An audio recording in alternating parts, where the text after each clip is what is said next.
Welcome to Hear Me Out and Pass the Scissors, a podcast where two long-distance scrapbooking friends talk creativity, chaos, and cutting things up on purpose. I'm Lisa from Life and Layouts on YouTube.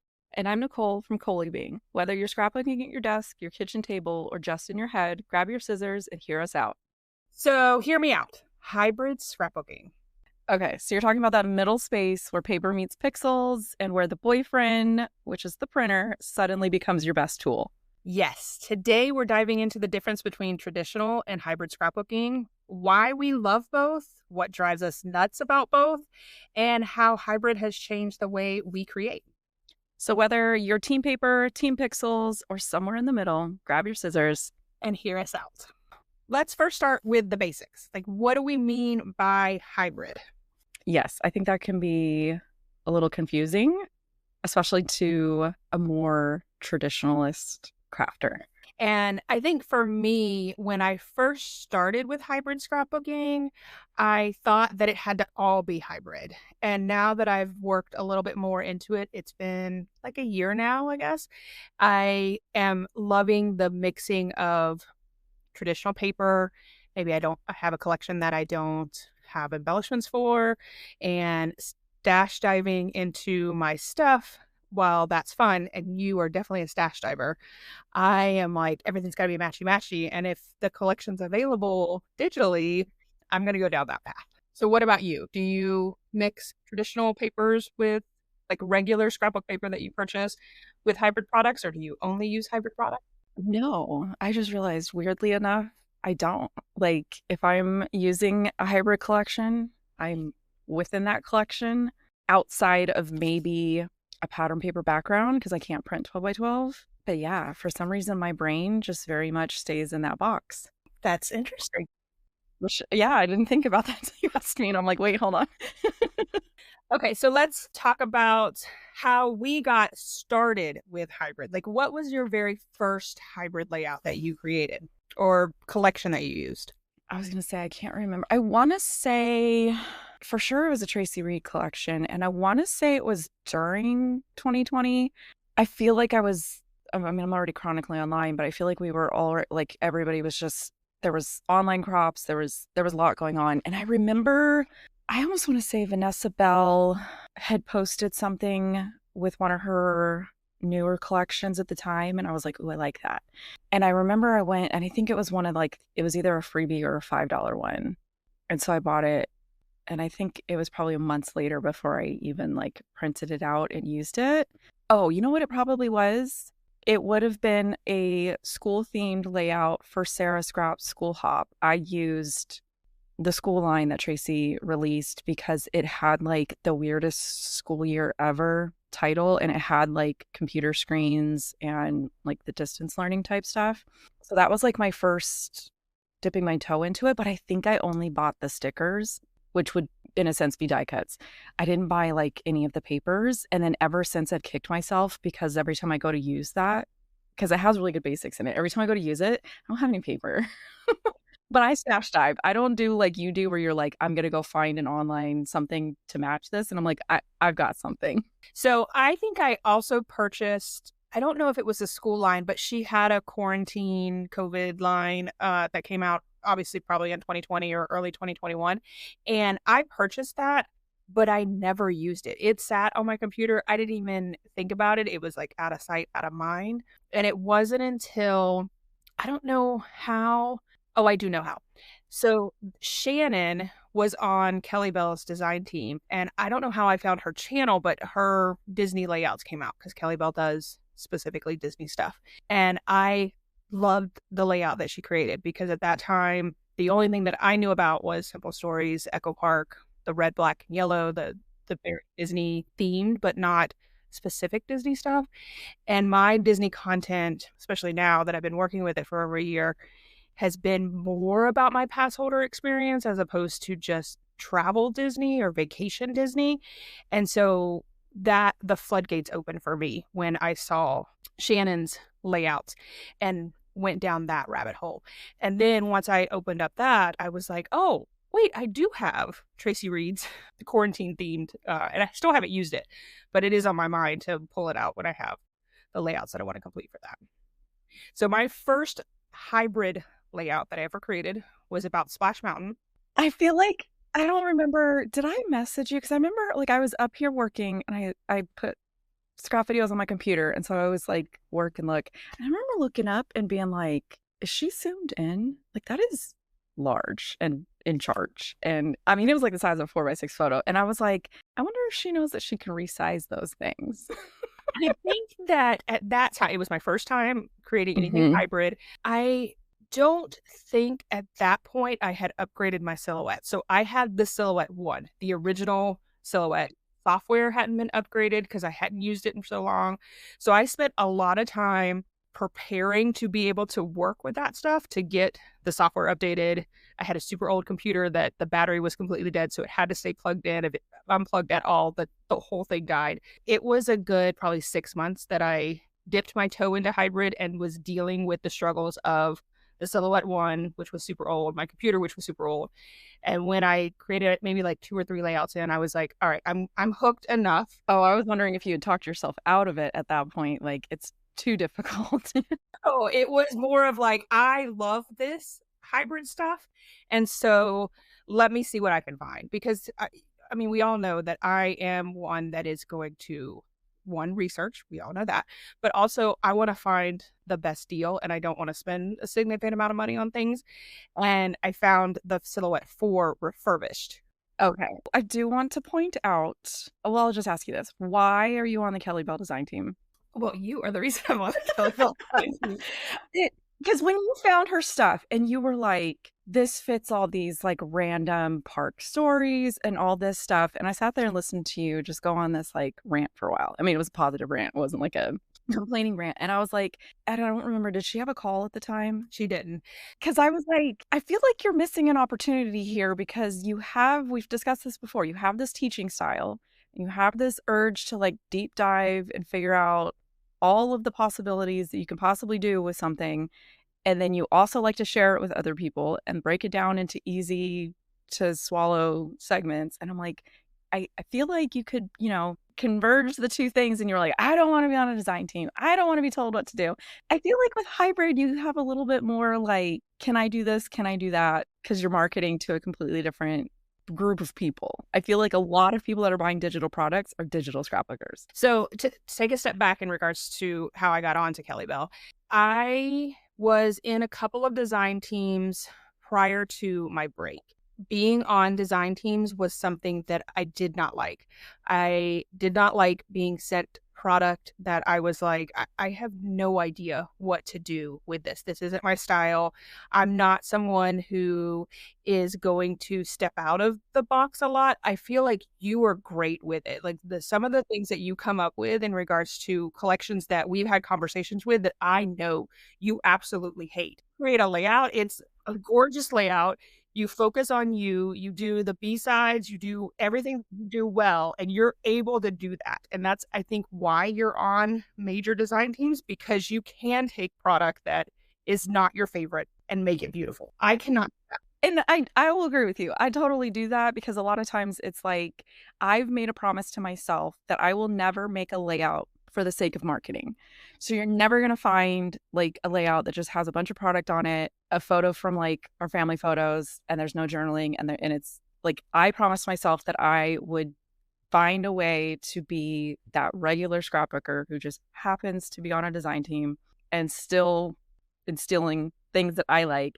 And you're not always going to get stuff that you like. And I'm never going to like bash the designers or the people that created this, because while it may not fit my palette, somebody else could absolutely love it. And I feel like that's part of the design team thing, is that challenge of what do you do when you are given something that you would probably never purchase on your own, but you still need to find a way to make it palatable to you. And then I have the extra challenge that I've given myself of it still has to be a layout that I feel like is going to go on an album.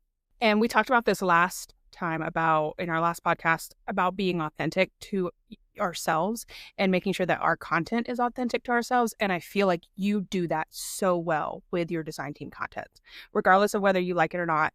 You are authentic to your style and you create layouts that really showcase what you're good at. The downside of that is it very much I feel like that imposter syndrome thing where you're just like, "I don't know why I'm here. I don't know why I got picked. My stuff doesn't look like everybody else's stuff." You feel very But I think that's why you were chosen. I feel like what you present in your video and in your content that you put out, it is something that anyone can recreate. It has just a simplistic vibe, but not in a bad way. Like the monochromatic and the tone on tone and things like that, that is beautiful because it's simple. I think that you continue to bring that with all of the layouts that you've created with your design teams. but then I do feel so bad sometimes when, like, I don't use, like, the super Themey.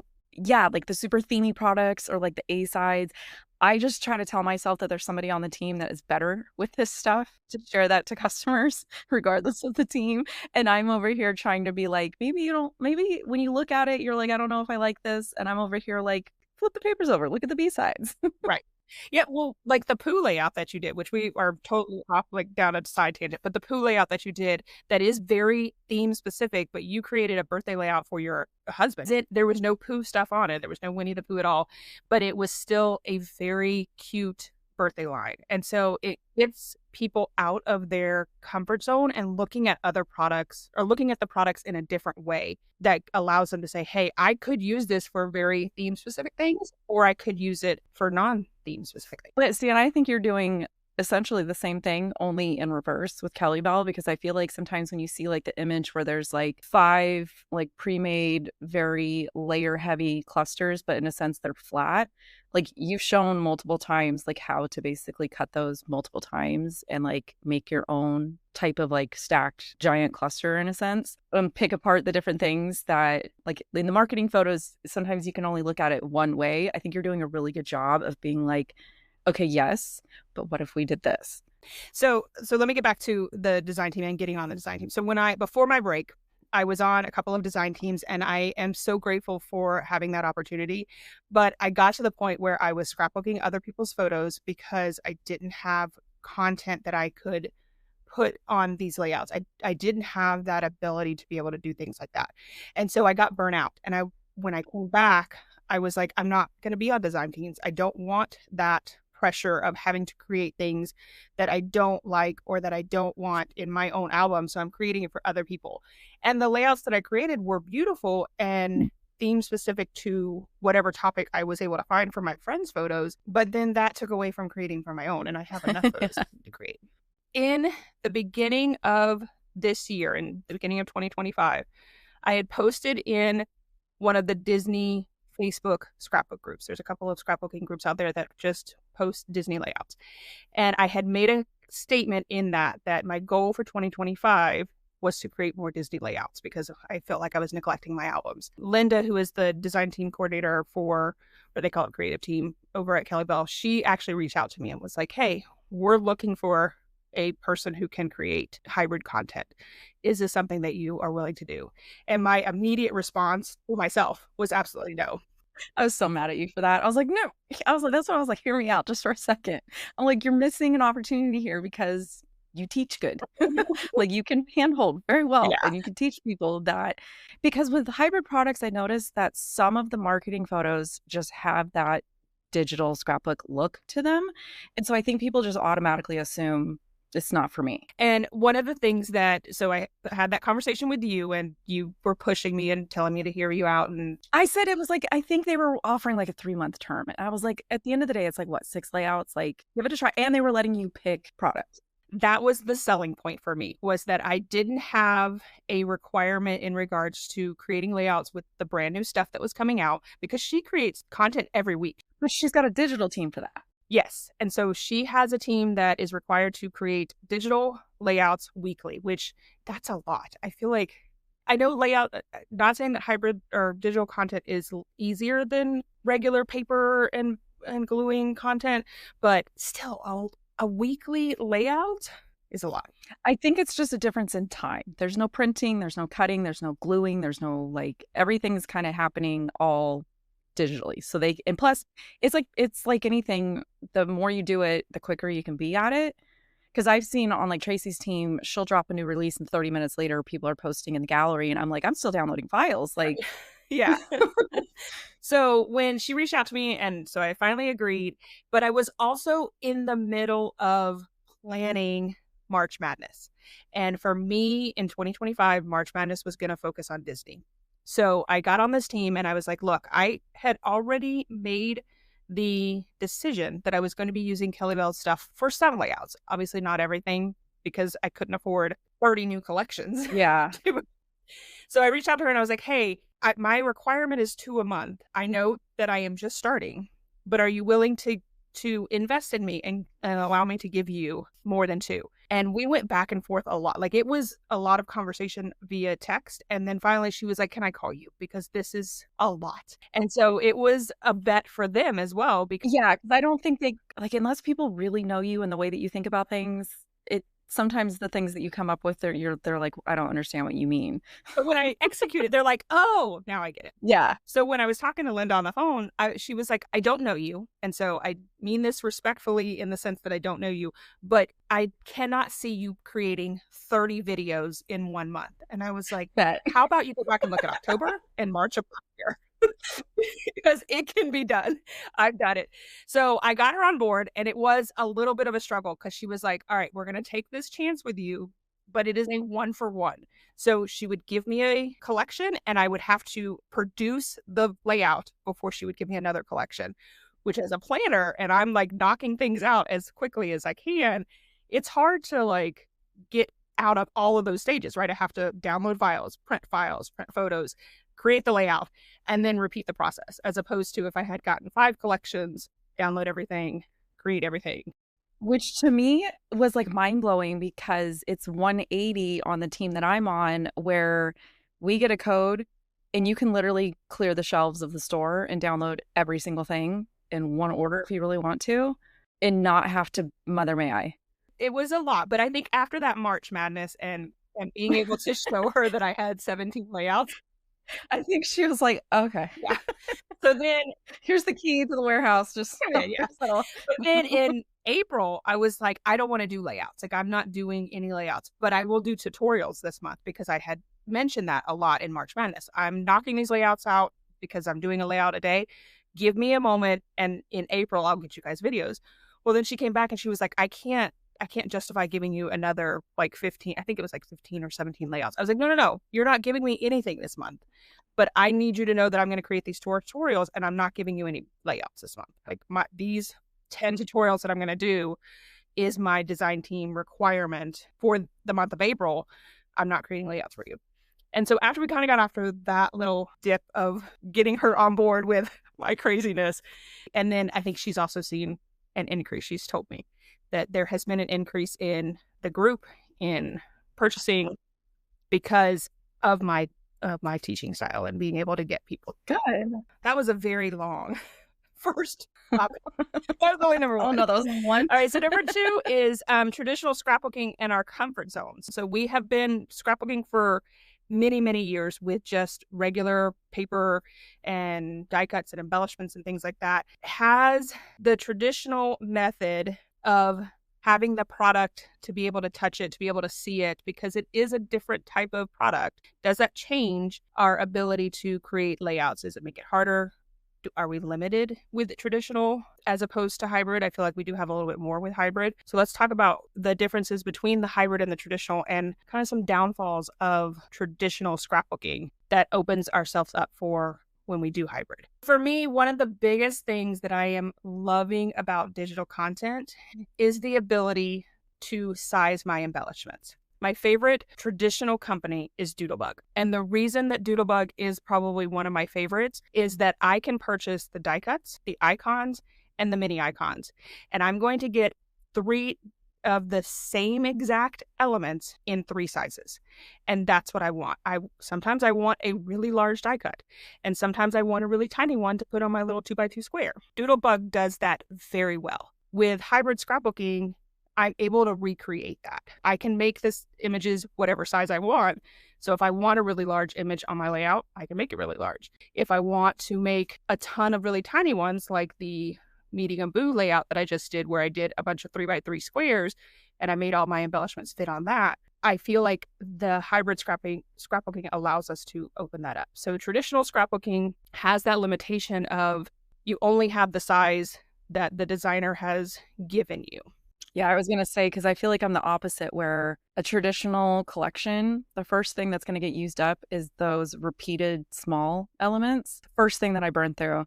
That's what I like about being able to pull like the individual images. And if I want, I think I made like 30 horseshoes on a layout because that was what I wanted. I wanted them repeated and I wanted them smaller than what was on like the pre-made sticker sheet. So I like the fact that I can just go ham on florals and like basics. I think you had mentioned the other day to me that you spent a pretty penny on a stamp and die set, because that stamp and die set had Why you gotta burn me every time?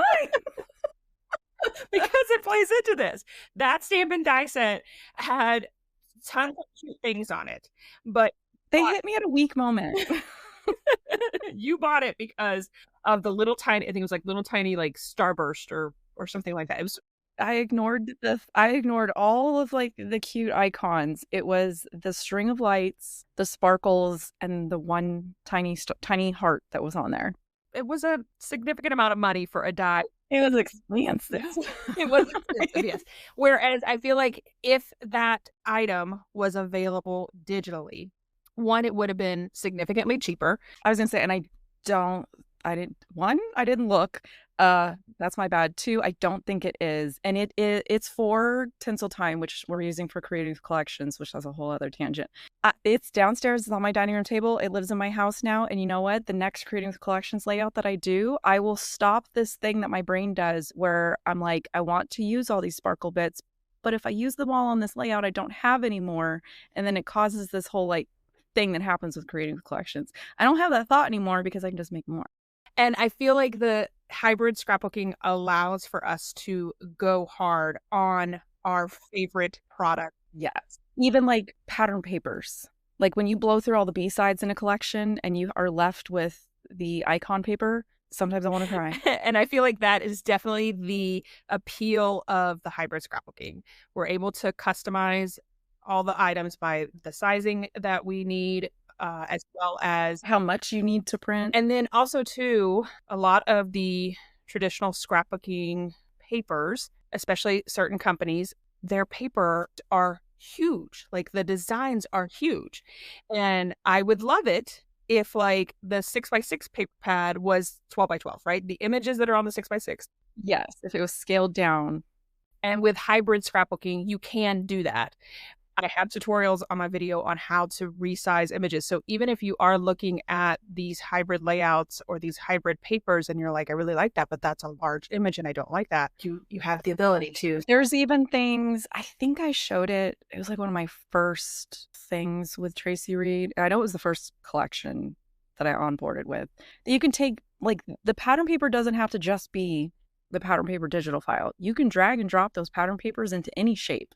Whether it's a shape from the silhouette little thing where it's like squares and circles and stars, or I've done it on like alphabets in her collection on accident. And I was like, wait a minute, you telling me that I can make this whatever color I want that coordinates? We have opened the door to other things. But I suck at showing people that because I'm too like, go, go, go. I gotta move past this. And I feel like you do a way better job to stop and be like, let me show somebody how to do this themselves. Yeah. And I think that it's one of those things where I am still learning. Honestly, it's probably July of last year was the first time that I truly used a digital collection, which with the really large log flume. I'll link it in the notes for you guys if you want to go back and watch that video. It is really, really large. I would say it's probably 6 inches. Like, it's a good barometer to see where you've gone in a very short time with hybrid products, from just opening it up and being like, this is the size it opened up. This must be the size that I am intended to use it as. And I was like, did you see the box? Squeeze it. So that was 18 months ago when I did my very first layout, but I don't feel like I truly dove into figuring out hybrid scrapbooking until like February, March of 2025. And have you run into limitations? I don't think that I have. It more of the limitations of like I have so many ideas that I want to try out that I need to figure out how to purchase these things.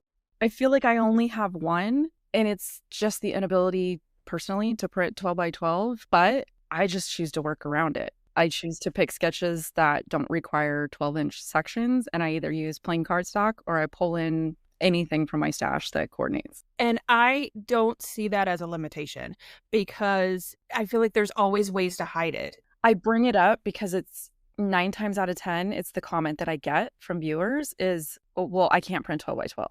Neither can I. And I think by both of us taking Allison Davis's 6x6 pad class has really opened our eyes to the ability to create 12 by 12 or double page layouts with 6x6 papers. Having taken that class has really helped us understand that you don't need a wide format printer. And I have done full 12-inch layouts where not a 12 by 12, but I've created like a 12 by 2-inch and I've just covered up the seams. Like it's no different than if I was using a 6x6 paper pad. Yeah, and I feel like I kind of think the same way when I deal with like printing because I'm not printing full 8.5 by 11s unless I need a large mat or something.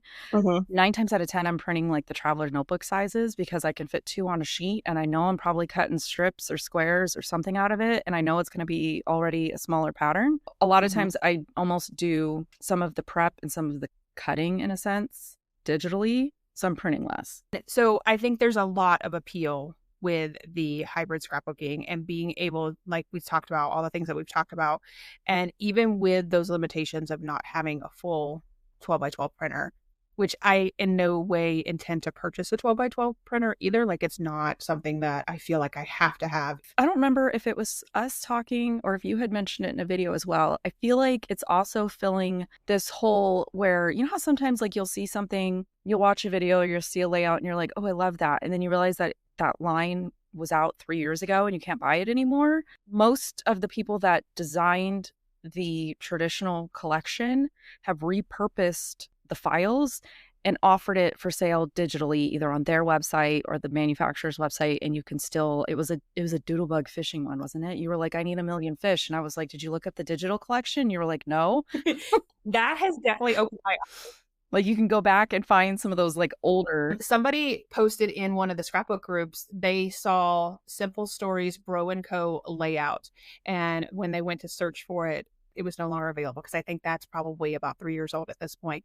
And I brought up the fact that Simple Stories has the digital collection on their website. I think Simple Stories has a majority of their collections and they sell them in 3 parts: the paper, the stickers, and then the embellishments. Yeah, and I need to go back and look because there was like a gap where I wasn't doing a lot of shopping and I wasn't very aware of what was going on and I missed out on some good ones.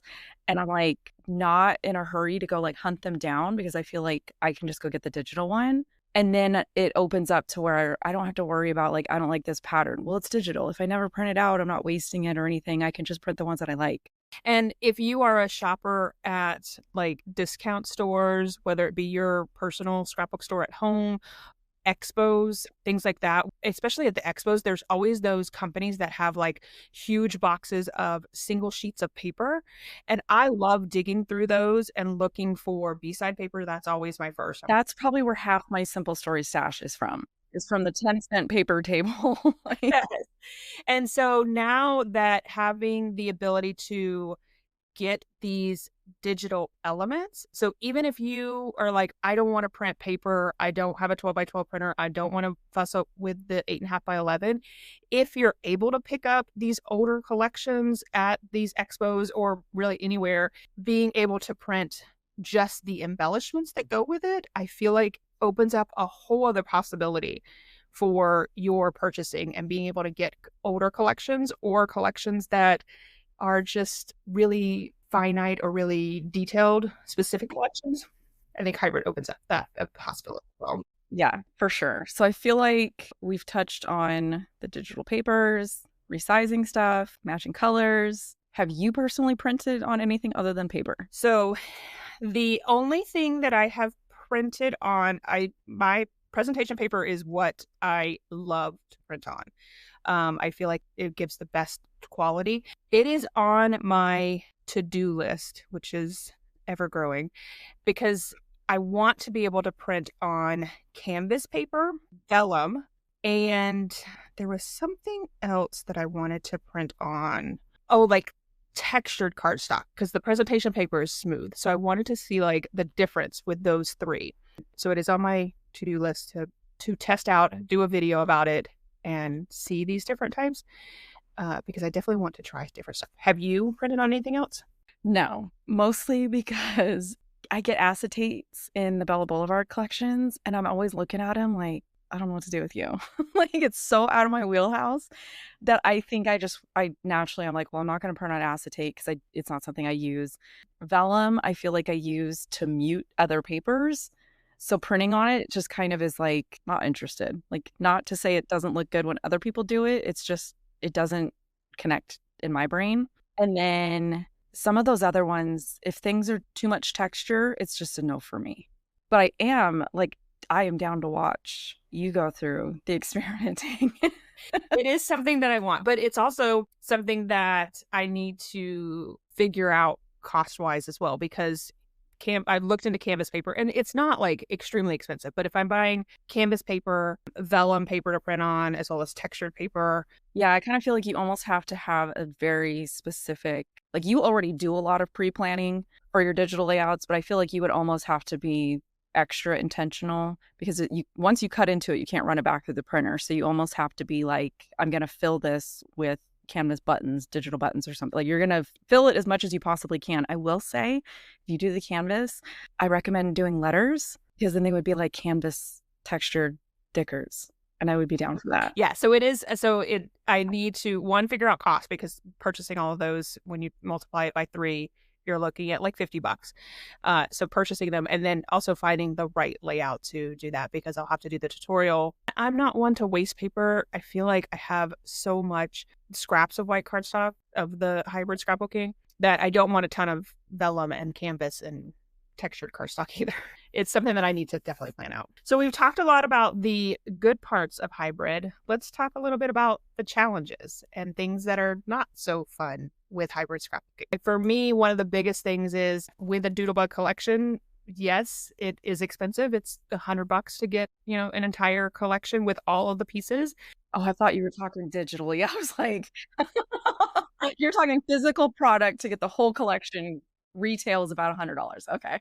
It is as simple as dumping it out on my table and just playing. And I don't have to plan. I mean, I do plan a little bit with the sketches and printing out the photos, but it's not as detailed as hybrid scrapbooking. So it's just, I get to, play with pretty paper, and there is a lot more planning. I will say you almost create the layout digitally before you print anything. So you're only printing exactly what you need. I think that that's one side of the coin.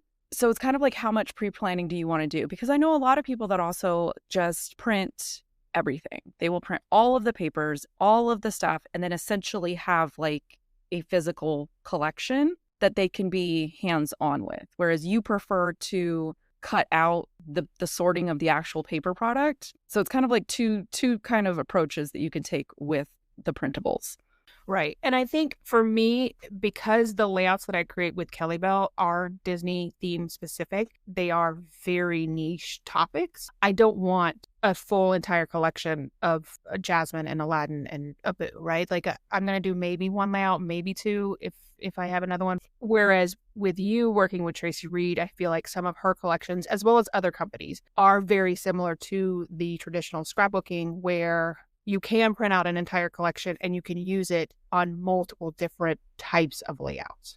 And it could just be the difference of, because she does design to Echo Park. I don't know who she's contracted with right now, but she does design physical products. So I think that's probably why it comes across that way. I love Kellybell's very niche products because I'm able to print out these collections that are very specific to Disney topics that I do while I'm there, which, you can't get with what's available with Simple Stories at Echo Park right now. Yeah, I will say, I feel like a con that I have had comments about is color. It's such a variable, and we've talked about this with other stuff, and it's like, I can only help so much, but I'm over here using a Windows PC. I'm using Photoshop. This is my printer. This is my paper. These are my print settings. If you have any different option out of any of those, you're going to have a different result.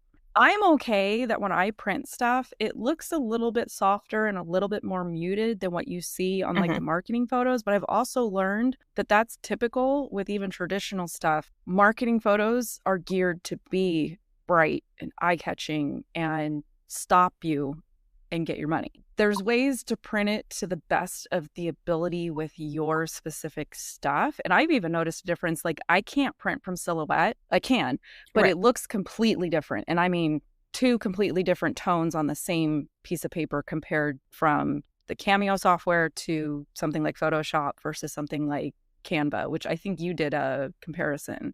My recommendation is always print from the same thing and figure out what is going to work the best for your printer. Tell your printer the highest settings you can possibly tell it. Use the best paper that you can possibly get your hands on type of thing. But you have to also like limit your expectations because it is a print at home type of thing. It's not going to be as like, not pristine, but it's not going to be that like, you know, like that finished feel that you get from like the paper with the branding strip on it. That is something that you have to have a realistic expectation about, is that there is a learning curve to hybrid scrapbooking. Like you said, we have the same printer because you influenced me to buy that printer, but we have very different programs that we use. I do not use Photoshop Elements. I use Canva. And so I had to learn what worked best for what I was willing to do. I wasn't willing to pay for Photoshop, so I had to figure out a different program. As a person who is wanting to do hybrid scrapbooking, you have to do that research, just like everything else. You have to figure out what works best for you, what works best for your budget, because there is that cost that comes along with hybrid scrapbooking. As simple as there is the cost that comes along with buying an entire collection, right? Yeah, because there's even, I know some people that they will purchase, let's say, a Traci Reed collection. They don't want to print it at home. They want her designs, but they want it in more of the traditionally manufactured result. So they'll send it to somewhere like Staples and they will have it printed where it's like the big sheets where you can fit like a 12 by 12 on one end and you've got some room for like the cards on the other end. Those typically tend to print, I think, a little bit more vibrant just based on the printing capacity there. It's just, you could have 20 people take the same collection, download it differently, print it differently, different paper, different everything. At the end of the day, my opinion of it is, do you like it? Then just use it. Like, it doesn't matter to me if you and I print the same pattern and yours is super vibrant and mine is more muted. I like it. I'm going to use it. And it goes back to, I think we talked, I don't know, the first episode or second episode where we talked about the fact that this hobby is for me and I don't care the end product, right? Like I love looking at beautiful layouts that I've created, but in 20 years, if my paper is faded because I didn't print, the best quality, I don't care. Because in 20 years, I probably won't be looking at those layouts. Right. If you are that type of person who is in this hobby for the ability for these things to last 100 years, then you've got to figure out the research for making hybrid products archive safe. It kind of goes in with, the cons where, a lot of people have said like they're too frustrated, they can't figure it out. And I feel bad sometimes because I'm like, to me, I am not a teaching channel. Don't come to me for tutorials. I can kind of show you like just how I do it, but it's more of, let me show you how I do it. And if you're the tech savvy kind of person that can kind of look at it and be like, oh, this is what I need to do, that's the level of tutorial that I'm putting out. Because Traci has like 100 videos of how to use her products in a million different ways. Like it's already out there. You got to go watch her tutorial. And then it's like, you kind of have to know your computer. I don't know your computer. Like people will send me like screenshots of their computer and I'm like, that's an Apple. I don't know how to do anything on an Apple. I'm so sorry. You kind of have to know your tools first. And if you don't, there are so many digital girls out there given all the tutorials because I've watched a few of them because I'm like, I'm confused. How do I get this from the download to my Cameo? And we have done our research for our computers and our software and our programs. And so a lot of times we'll get questions about the Cricut and I flat out say, I have no intention whatsoever of ever doing a tutorial for a Cricut because I am a Silhouette owner and I feel like Silhouette and Cricut are just like Android and Apple. You're either one or the other. There are people out there who love both. Most of the time it's one or the other. And so I'm a Silhouette girl and I will always do my tutorials on Silhouette. And there's a bajillion videos on YouTube showing how to use Cricut Design Space. There's like Facebook groups that you can go to for help and stuff. Like that was how I learned my Cameo, was YouTube and Facebook groups. Yeah, we are not the end all to be all when it comes to hybrid scrapbooking. No, I am very much like, it goes to, I made this thing. I think it's cute. Do you want to look at it? Is my mentality. You kind of include, let me show you how I did that down to the minute detail, and I'm here for it. Another thing that I wanted to bring up in regards to kind of a downfall, but not really, is eye-opening for me when I went down the Doodlebug petite print rabbit hole. I purchased the bigger packs. Like it was like $30. You got all of the colors, you got all of the like it was like 2 patterns and there were like 4 different packs, right?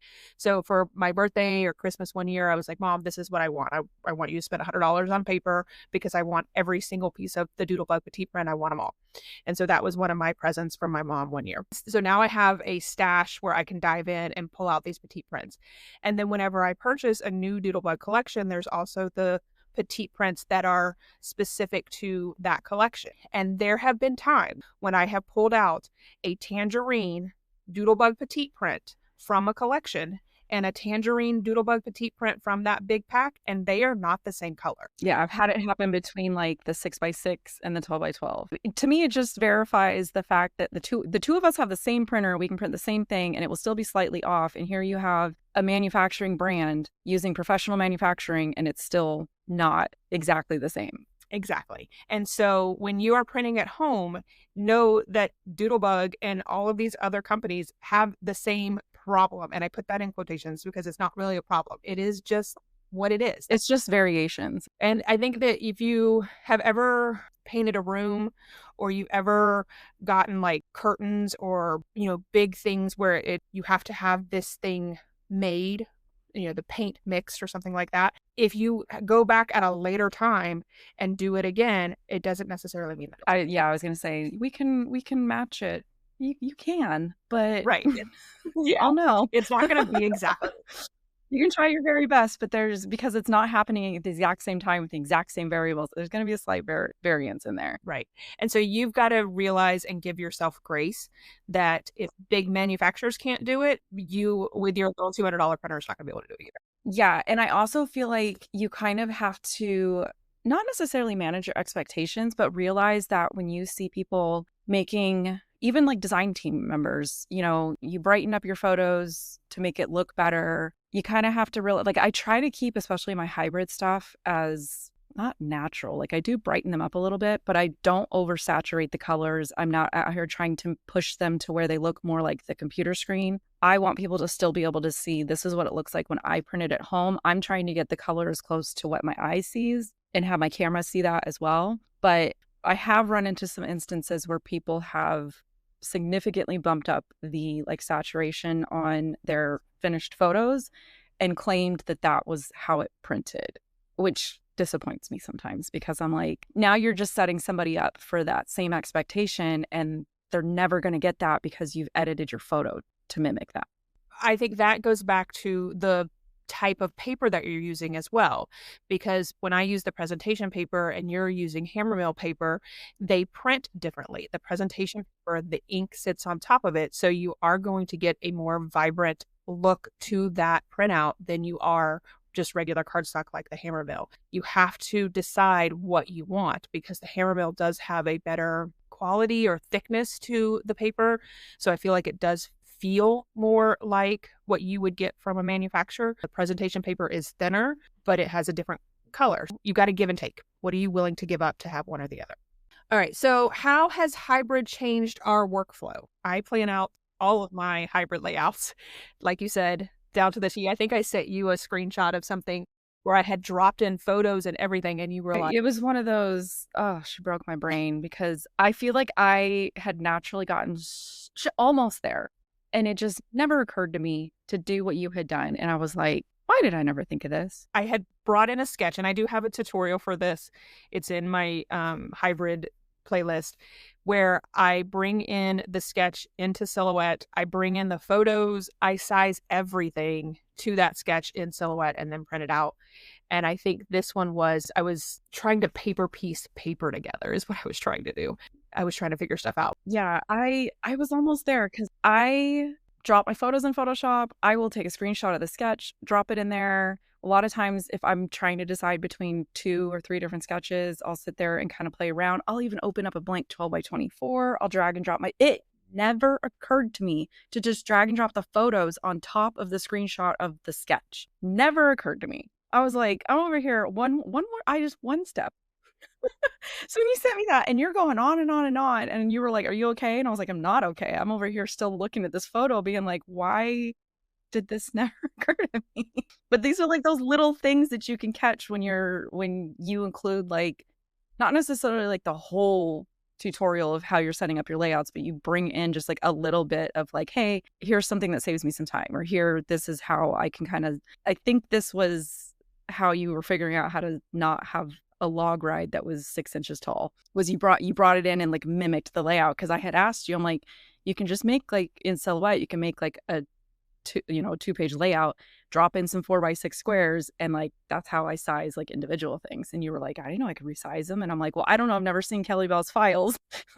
I think it's just a learning process over time too. Because when I first brought it in, I knew about shadow effects or the outer edge. Like I knew that was a capability of Silhouette, but just like you, I didn't connect those dots of saying, I can add a white border to all these images, which changes the entire look of these images. Like a lot of times I will intentionally, so like on Traci's files, you have sort of the ones that are 100% marketed as like hybrid products. And then she has like where it's a whole bundle and it's more marketed towards the digital scrapbooker because it has like where instead of having the white border, it looks more realistic. There's no white border and you're dropping it onto like a digital layout.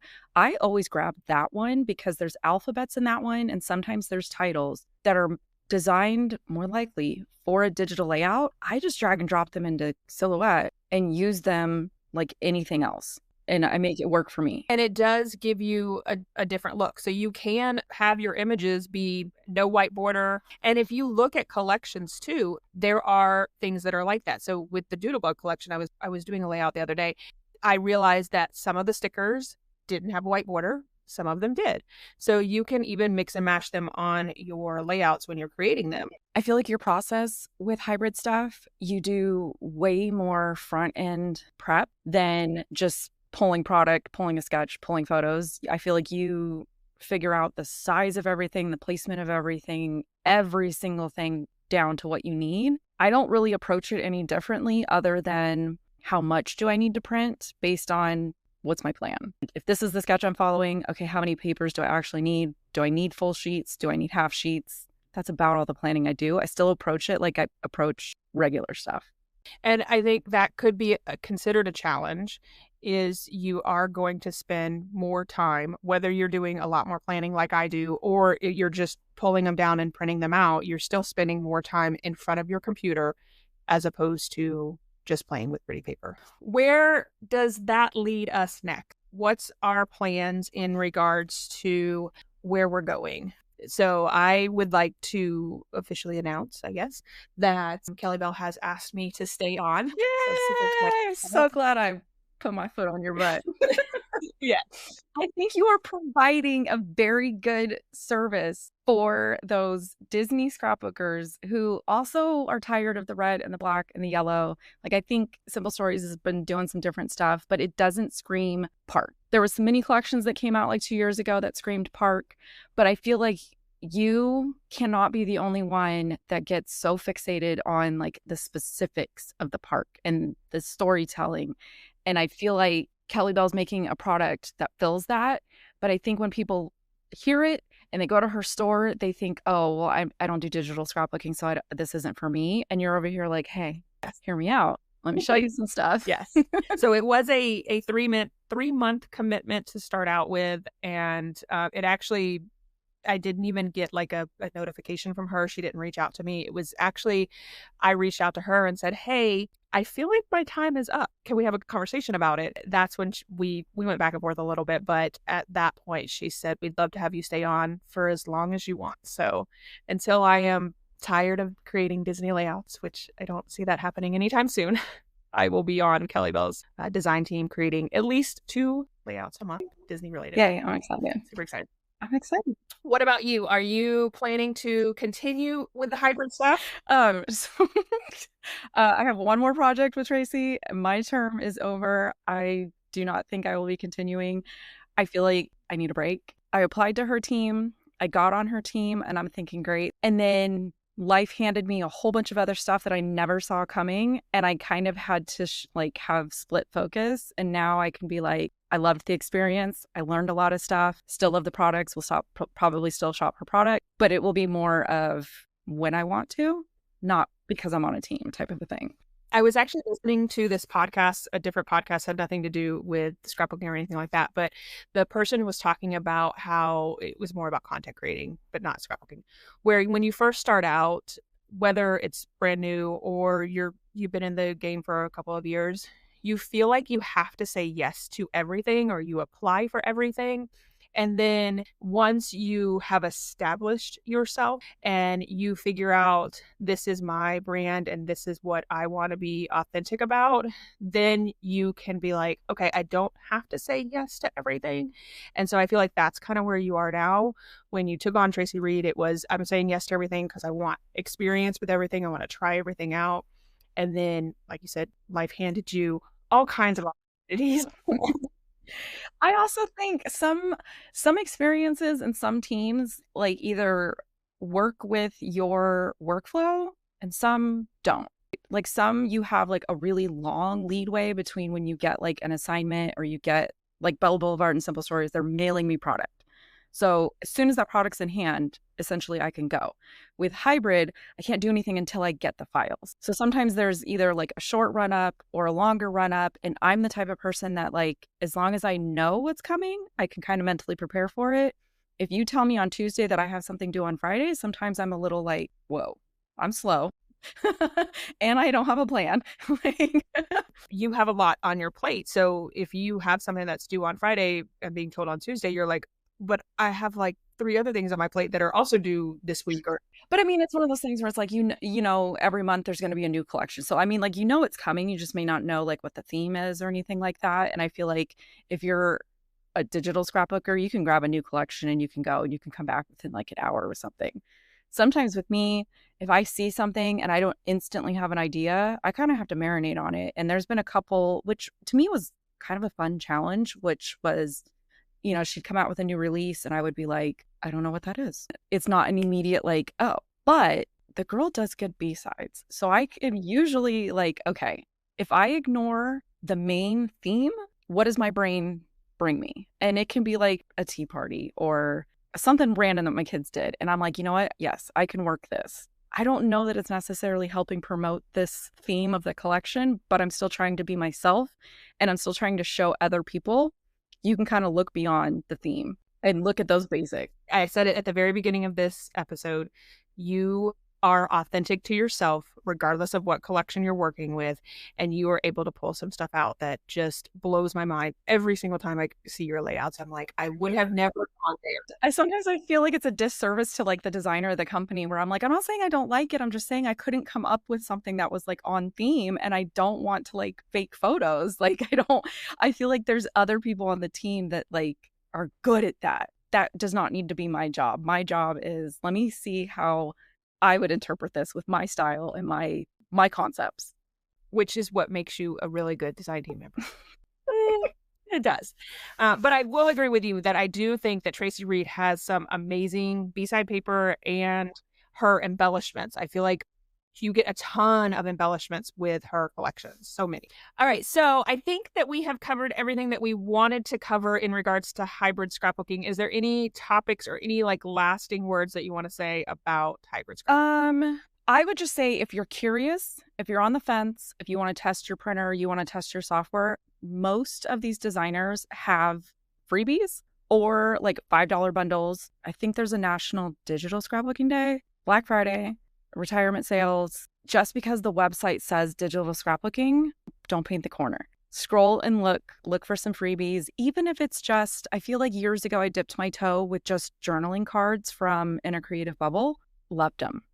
The fact that you can reprint them over and over and over again. So sometimes you can look into like just simple, basic stuff. Or like you were saying, fill in where you're like, oh, I have the paper, I don't have any embellishments. Or I have a couple things where I'm like, I have embellishments, I don't have any paper. I think that I would agree with you in regards to really keeping an open mind in regards to digital collections and how you can use them as hybrid layouts. Absolutely try out the freebies. I think every company has freebies. Kellybell has tons of freebies on her Facebook group. I know Traci has a couple of freebies. Etsy's another great place. I think that with the hybrid, you're able to find things that you can use over and over again. But I think also the digital collections and the hybrid collections are a great place to find niche things that you. I was going to say those like weirdly specific, like I have a hard time finding cheer related stuff. I can't think of who it is. I just saw the other day was coming out with like soccer, football, basketball, and something. And I'm like, all of those have cheerleaders. Can you give me something?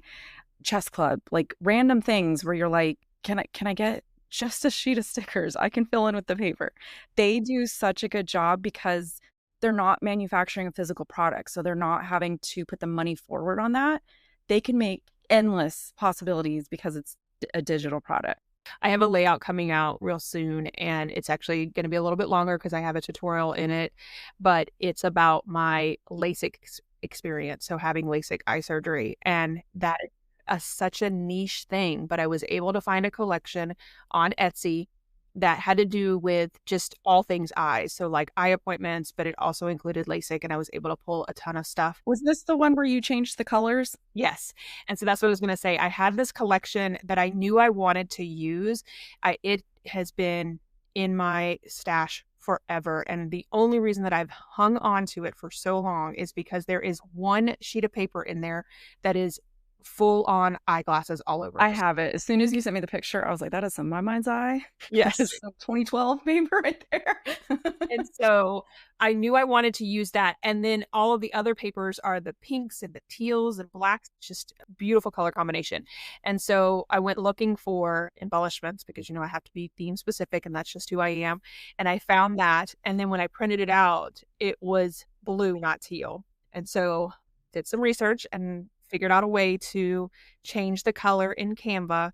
And I took a picture of one of the polka dotted papers, uploaded it to Canva, color picked from that paper, and my embellishments, while they're not 100% the exact same color, they're also not blue and teal. They are a lot closer. And so I can't wait to share that layout. And I think that is what I would highly recommend in regards to using digital content and creating hybrid layouts. Is it opens so many possibilities for specific things, which is what I love.